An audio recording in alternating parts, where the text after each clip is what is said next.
The Master Key, Chapter 3. You have found that the individual may act on the universal, and that the result of this action and interaction is cause and effect. Thought, therefore, is the cause, and the experiences with which you meet in life are the effect. Eliminate, therefore, any possible tendency to complain of conditions as they have been or as they are, because it rests with you to change them and make them what you would like them to be. Direct your effort to a realization of the mental resources, always at your command, from which all real and lasting power comes. Persist in this practice until you come to a realization of the fact that there can be no failure in the accomplishment of any proper object in life if you but understand your power and persist in your object, because the mind forces are ever ready to lend themselves to a purposeful will, in the effort to crystallize thought and desire into actions, events, and conditions.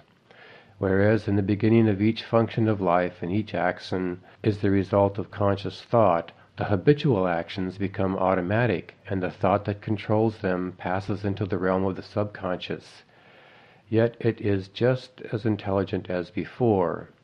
It is necessary that it become automatic or subconscious in order that the self-conscious mind may attend to other things. The new actions will, however, in their turn become habitual, then automatic, then subconscious, in order that the mind again may be freed from this detail and advance to still other activities.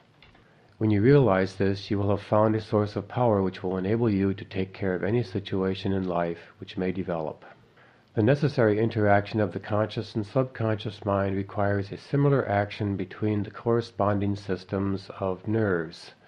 Judge Troward indicates the very beautiful method in which this interaction is effected. He says, "The cerebral spinal system is the organ of the conscious mind, and the sympathetic is the organ of the subconscious. The cerebral spinal is the channel through which we receive conscious perception from the physical senses and exercise control over the movements of the body. This system of nerves has its center in the brain. The sympathetic system has its center in a ganglionic mass at the back of the stomach known as the solar plexus, and is the channel of that mental action which unconsciously supports the vital functions of the body.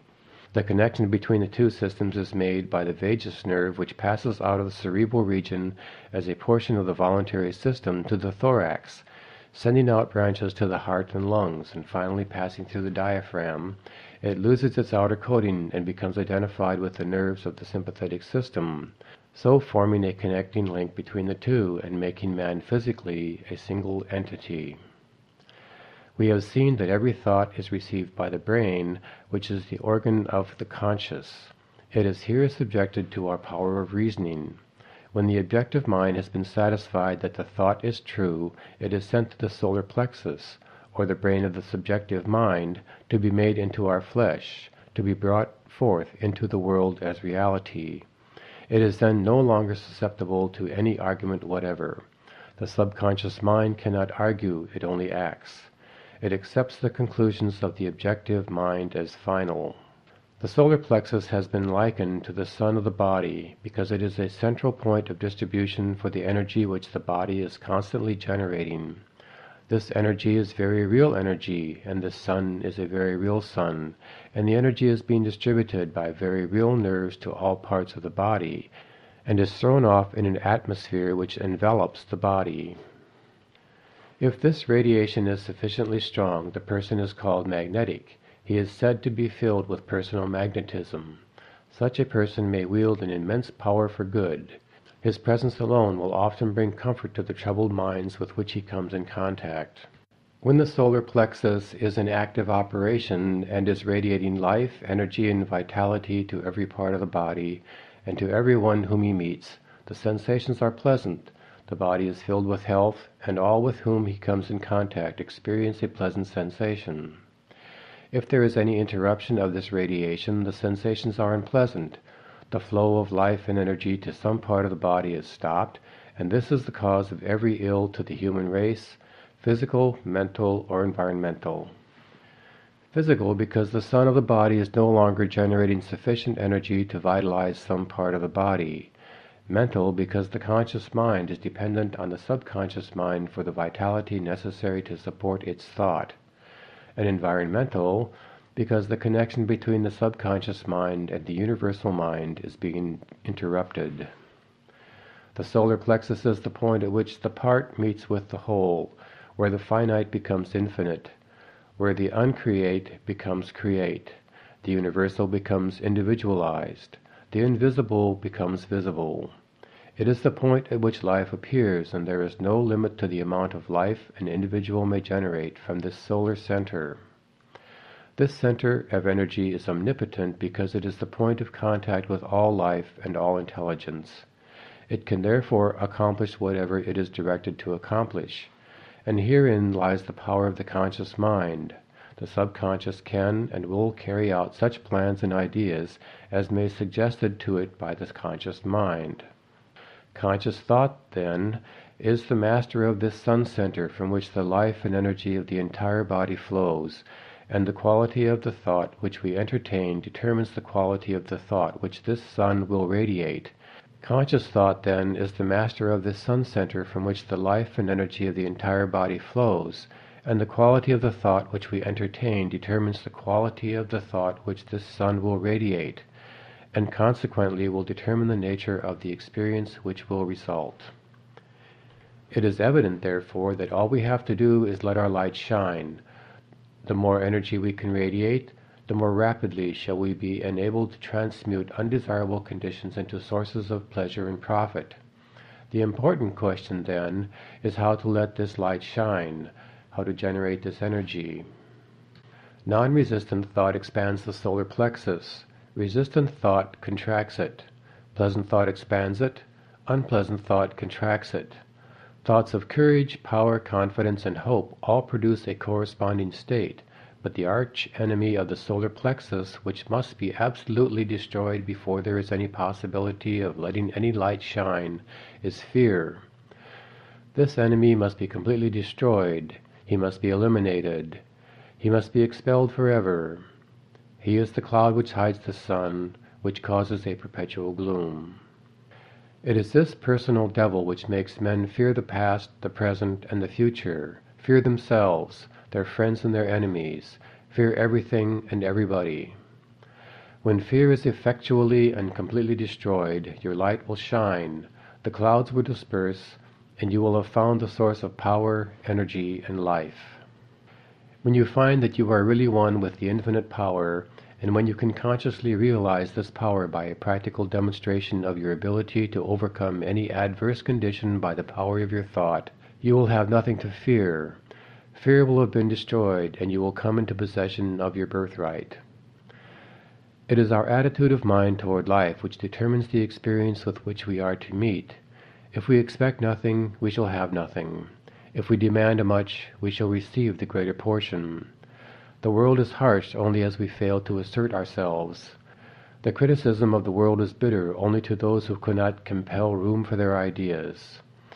It is fear of this criticism that causes many ideas to fail to see the light of day. But the man who knows that he has a solar plexus will not fear criticism or anything else.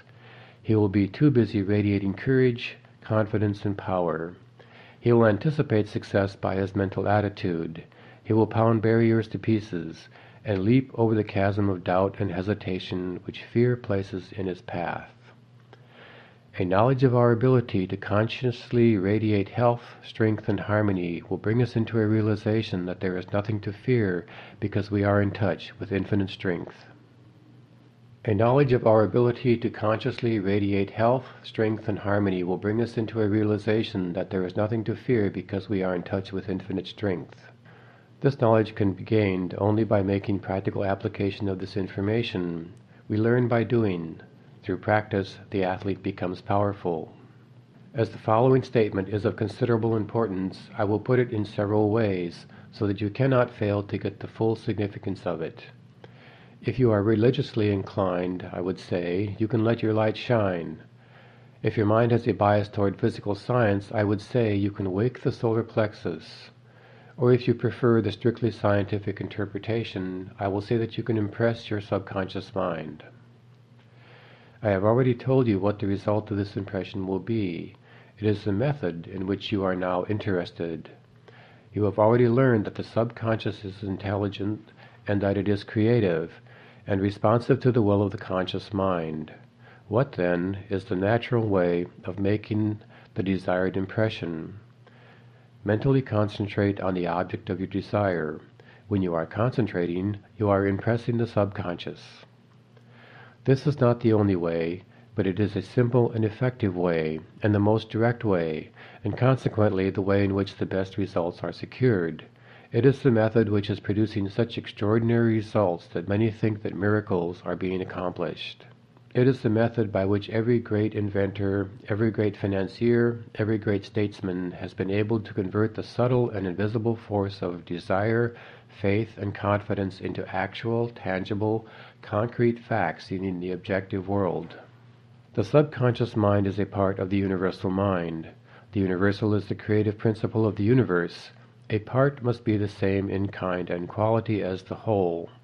This means that the creative power is absolutely unlimited. It is not bound by precedent of any kind, and consequently has no prior existing pattern by which to apply its constructive principle. We have found that the subconscious mind is responsive to our conscious will, which means that the unlimited creative power of the universal mind is within control of the conscious mind of the individual. When making a practical application of this principle, in accordance with the exercises given in the subsequent lessons, it is well to remember that it is not necessary to outline the method by which the subconscious will produce the results you desire. The finite cannot inform the infinite.